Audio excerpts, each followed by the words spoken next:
Welcome back my dear friends. तो हम आ पहुंचे हैं अपने तीसरे मॉड्यूल पे और लेसन नंबर 4 पे ऑफ स्पोकन इंग्लिश मॉड्यूल। तो इस मॉड्यूल में या इस लेसन में हम जो बात करने वाले हैं, हम बात करने वाले हैं लिसनिंग की, कि स्पोकन इंग्लिश के लिए लिसनिंग हमारे लिए क्या रोल अदा करेगी, या हमें लिसनिंग में ऐसा क्या करना है कि हमें जो है स्पोकन इंग्लिश में फायदा हो। तो जैसा कि मैंने आपको पहले के लेक्चर्स में भी बताया है कि किसी भी भाषा को जानने के 4 रूप होते हैं: reading, writing, listening and then finally speaking. तो अगर हम उस लैंग्वेज को उन चारों रूपों में समझते हैं तो हमारे लिए उस लैंग्वेज को बोलना बहुत आसान हो जाता है। लेकिन अगर हम सीधा सिर्फ और सिर्फ स्पीकिंग पे फोकस रखते हैं लेकिन हम बाकी का बेस वर्क या फाउंडेशन नहीं करते हैं तो हमें थोड़ी मुश्किल आती है।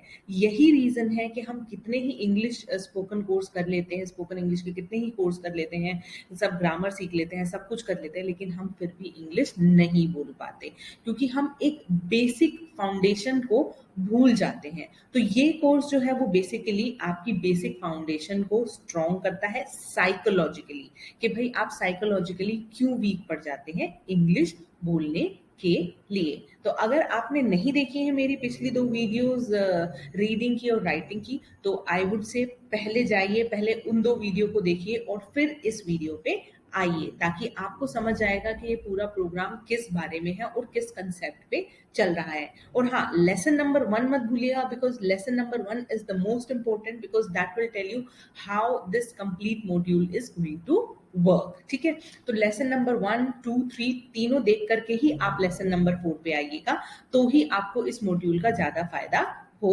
पाएगा। तो चलिए, आज की बहुत ही छोटी सी वीडियो है, मैं आपको बताती हूँ कि आपको लिसनिंग के लिए क्या करना है बेसिकली इस कोर्स के दौरान। आपको सबसे पहले तो क्या करना है, आपका याद होगा मैंने आपको स्टार्टिंग में ही एक रजिस्टर बनाने के लिए कहा था जिसमें मैं आपका डे काउंटर बनवाती थी। तो उस डे काउंटर में हमने रीडिंग का काउंटर बनाया हुआ है, राइटिंग का काउंटर बनाया हुआ है। अब हम सेपरेटली एक काउंटर बनाएंगे लिसनिंग का। अब उसमें हमें क्या डालना है, हमें लिखना है डे 43, 44, 45, 46 से लेकर के हमें 63 डेज तक का ये काउंटर बनाना है, क्योंकि फिर से पूरे 21 दिन हमारी जो है लिसनिंग का काम चलने वाला है। तो इस तरीके से आपको डे 43, डे 44, डे 45 करके 63 डेज तक का ये काउंटर बनाना है। और साथ में आपको बनाना है रीडिंग, राइटिंग और लिसनिंग का कॉलम, ताकि जो भी एक्टिविटीज हम करेंगे वो हम इसमें टिक करते चले जाएंगे।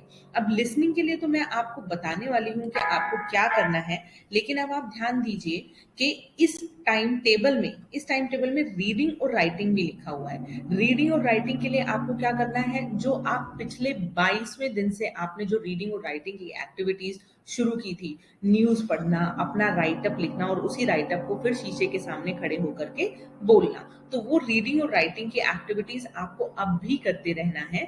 अब इन 2 एक्टिविटीज के साथ आपके लिए एक काम और बढ़ जाएगा, जो कि होगा लिसनिंग का। अब 43 से 63 दिन तक हमें रीडिंग, राइटिंग, लिसनिंग, ये तीनों एक्टिविटीज उसी हिसाब से करते रहना है। तो चलिए, अब मैं आपको बताती हूँ कि लिसनिंग में आप क्या करेंगे।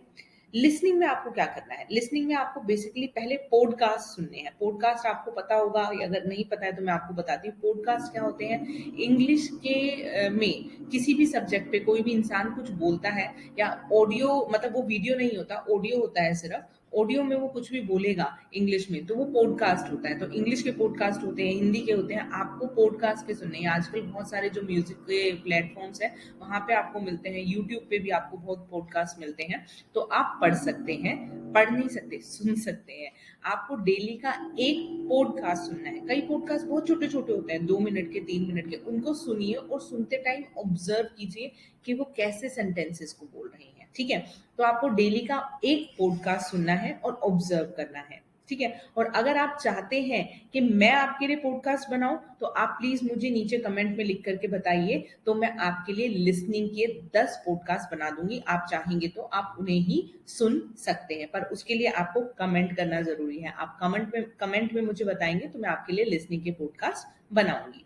दूसरा आपको क्या करना है, दूसरा आपको सुननी है इंग्लिश न्यूज। इंग्लिश न्यूज के चैनल हम सभी को पता है, आप इंग्लिश न्यूज चलाइए। भले ही समझ आती है नहीं आती है, आप एंकर को देखिए कि वो इंग्लिश में कैसे बोल रहा है या बोल रही है और कैसे वर्ड्स का यूज कर रहा है। आपको डेली आधा घंटा कम से कम इंग्लिश की न्यूज सुननी है, और सुनते समय आपको क्या करना है, आपको ऑब्जर्व करना है कि वो जो स्पीकर है, न्यूज रीडर है, वो किस तरीके से शब्दों का यूज कर रहा है, क्या उसकी बॉडी लैंग्वेज है, और कैसे कैसे वो इंग्लिश के सेंटेंसेस बोल रहा है। क्योंकि जब हम ऑब्जर्व करना सीख जाते हैं तो हम थिंक करना सीख जाते हैं। If we have to think in English for speaking in English, then we have to observe first. तो आप पहले ऑब्जर्व करेंगे, तो न्यूज रीडर को आप अच्छे से ऑब्जर्व कीजिए। इसके अलावा इंग्लिश की ऑडियो बुक्स भी आती हैं। जैसे मैंने आपको बताया पॉडकास्ट, वैसे ही इंग्लिश की ऑडियो बुक्स भी होती हैं। पॉडकास्ट जो होते हैं छोटे छोटे होते हैं, 5 मिनट का, 10 मिनट का। आप कोई इंग्लिश की एक ऑडियो बुक ढूंढिए, नेट पे बहुत मिलती हैं आजकल, और बहुत सारे प्लेटफॉर्म है जहाँ पे ऑडियो बुक्स मिलती हैं। तो आप कोई भी अपनी पसंद की एक ऑडियो बुक सिलेक्ट कीजिए, और डेली उस ऑडियो बुक को आपको आधे घंटे सुनना है। अगर आपकी वो जो ऑडियो बुक है खत्म हो जाती है लेट से 4-5 दिन में ही, तो आप दूसरी ऑडियो बुक उठाइए, क्योंकि आपको अभी लगातार 21 दिन तक ये ऑडियो बुक सुननी है। तो आपको लिसनिंग की क्या एक्टिविटीज करनी है, आपको एक पॉडकास्ट सुनना है कम से कम, इंग्लिश की न्यूज देखनी है आधा घंटा, और आधा घंटा इंग्लिश की कोई ऑडियो बुक सुननी है। तो जब ये तीनों एक्टिविटीज आप लिसनिंग के लिए करेंगे, तो धीरे धीरे किस तरीके से इंग्लिश के शब्द बोले जाते हैं, क्या उनकी प्रोनाउंसिएशन होती है, किस टोन में उनको बोला जाता है, या कैसे वर्डों को यूज किया जाता है, या कैसे सेंटेंसेस फ्रेम किए जाते हैं, ये सब चीजें आपको ऑब्जर्व करनी है सुनते टाइम। एक बार आपको ऑब्जर्वेशन आ जाएगी तो आपको थिंकिंग आ जाएगी, and when you start thinking in English, you will start speaking in English. तो अब आपको क्या करना है, अब अगले 21 दिन तक, जैसा कि मैंने आपको पहले बताया, रीडिंग के टास्क तो आप करते ही रहिए, राइटिंग के भी करते रहिए, और अब आप लिसनिंग के भी ये टास्क करेंगे। तो जब आप ऐसा करेंगे 63 दिन तक, आप देखिएगा 63 दिन के बाद ही आपका इंग्लिश का लेवल बहुत बहुत बहुत इंप्रूव हो चुका होगा। क्योंकि आप अब इंग्लिश पढ़ते हैं, शब्दों को समझते हैं, तरीका देखते हैं कि कैसे सेंटेंस लिखे जाते हैं, उसी तरीके से राइटिंग करते हैं। आप जिस तरीके से आप रीडिंग में देख रहे हैं शब्दों का यूज, आपकी वोकैबुलरी बन चुकी है 210 शब्दों की।